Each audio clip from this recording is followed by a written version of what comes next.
Good morning, everybody. Here I am freezing again in the morning. I can't wait for summer to come. It's my favorite season to get out and get walking and really get some energy happening. But this morning, I wanted to talk about HR policies and why we need them and why they're important. So, policies, like anything, it's the rule book, it's the how we do what we do. It supports your culture, it supports your people, it supports you, it supports your managers. So you can have things in there. For example, grievance policy says if I've got an issue, here's how I handle it. A non-bullying policy sets out what bullying is and isn't and how we deal with the situation. It sets out things like the rules around annual leave, which aren't dictated by the company, but there are small things in there that are. For example, the amount of notice that you require for annual leave.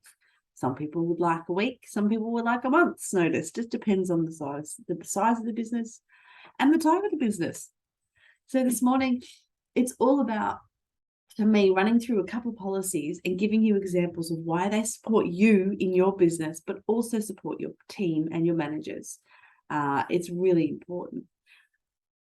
Things like an expense policy, when and what expenses can be, claimed. There's no law around that other than if you check your award. A common one is, motor vehicle expenses, kilometers traveled. That often appears in the award, but how do we administer that? How do we keep that in check? How do we make sure we're managing that properly?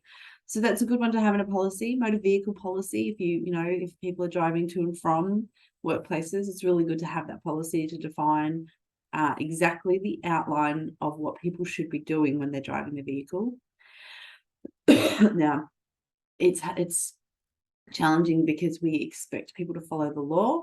And of course, if they're not following the law, having a policy is just a backup to explain when you get in your car and you're going somewhere on workplace time or for work, that you must ensure that you follow the rules, that you're not drink driving, that you're not drug driving, that you've got a current vehicle license. So it puts the onus on them to check that they've got everything. It's a little checklist almost of what they need. And also a checklist on the business to make sure that you're collecting this information. Licenses, are they registered? All that sort of stuff, making sure that the vehicle's registered, the vehicle's roadworthy, the vehicle's insured, what to do in an accident, what do you do in an accident, all that sort of stuff. And the motor vehicle policy could cover things like expenses. The big policies to have that businesses should have would be equal opportunity employment.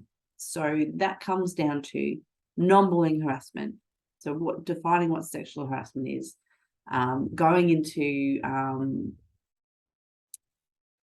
what else should we have? Going into policies around IT, what your IT policies are, what your social media policies are, all the way right through a number of different policies. But as you can see, there are some policies that have law around them. So your annual leave policy, your equal opportunity employment policy should have that. Your diversity policy, whatever policies that you have, there are some laws around these particular policies.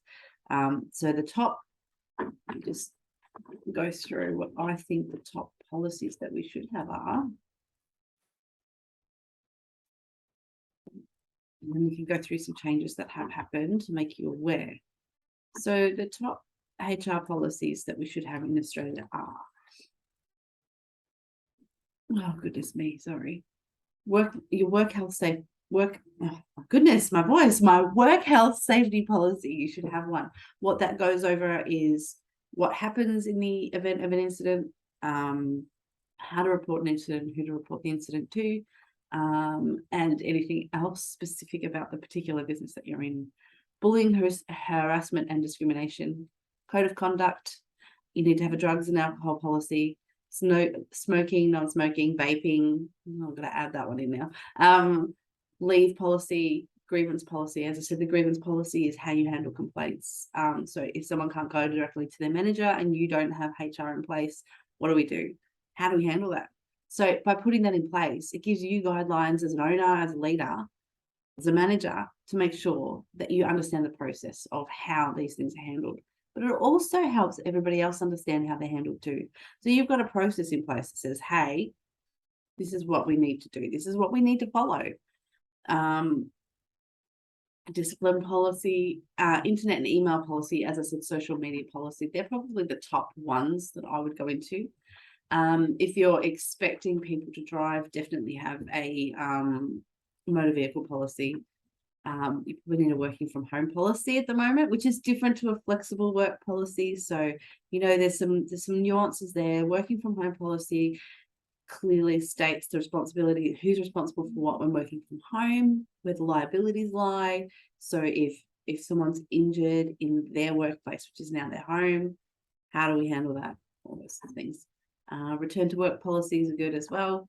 And there are a lot of policies out there that you can create. There are loads of templates. So part of my role is to go through and discuss with you how you want it to happen. How do you want your policy to happen? How do you want, do people drive between workplaces? Yes. Okay, well, let's have a look at your motor vehicle policy. Does it cover the people that have their own vehicle? Does it cover expense reimbursement? Does it cover, all of those sorts of things that need to be in place? Does it cover what to do in an accident? Who's responsible for what? So yes, it does. Policies set clear expectations. Oh my gosh, Sarah Gogan, set clear expectations. But that's the biggest leader of disharmony in a business.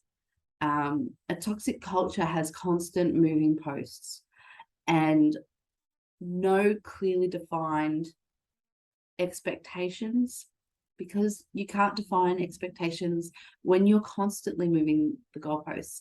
And it's so hard to meet your goals and feel like you're achieving and ticking those things off the box when the goalposts are constantly moving and you're not achieving anything. Flat out. So my role as a HR manager is to help people set clear expectations, define boundaries of where we are and we don't want to play, where we do and don't want to play. So that's my little tip this morning. Get your HR policies up to date. It is not difficult. If you need website, there are free websites where the government gives you a template and you just have to look through it and fill it in. I can work with you on more customized templates if you need. I have multiple sets of templates that I can refer to. Excuse me. But please get your templates in order for anyone. And it's so easy. Even things like a gift policy. What's your policy around gifts? How do you want to handle that? It's great when you're an owner and you're in your own business and you know these people personally, right? Because and you can explain the expectations clearly. But as you start to grow, that becomes more and more difficult. It becomes more and more difficult to have those things in place to go, oh, hang on, what did I tell Sonia about that last time? How did I deal with it? I know that came up with Sonia. When you can go, oh, hang on, let me check my HR policy. That's how we dealt with it last time. Absolutely. And you might still have your individuality. I'm not saying that, for example, with gift policy, I'm not saying that you can't go outside that because you've known that person for 15 years and you know what they like and you go, you know what, I'm going to just, we're going to do something a little bit different here, and that's okay. But what it is a set of guidelines that's set for the expectations. So yell out if you need help. That's what I'm here for, people. Otherwise, have an absolutely fabulous day, and I look forward to talking to you again soon. Ciao for now.